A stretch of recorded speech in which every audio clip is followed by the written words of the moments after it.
Hello everybody and welcome. In this video I'm going to answer the question: does your earbuds TOZO Tonal Dots support wireless charging?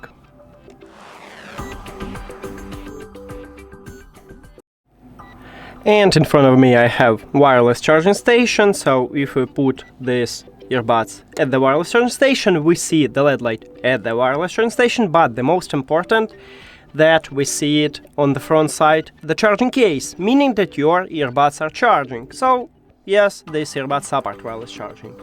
Also, we can use reverse wireless charging if your phone supports this technology.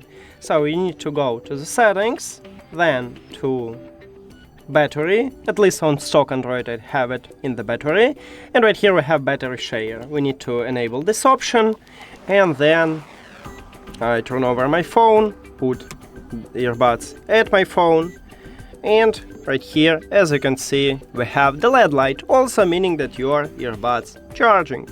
So that's it. Thank you for watching this video. If you found it helpful, please consider subscribing to the channel and leave the like on the video. See you later!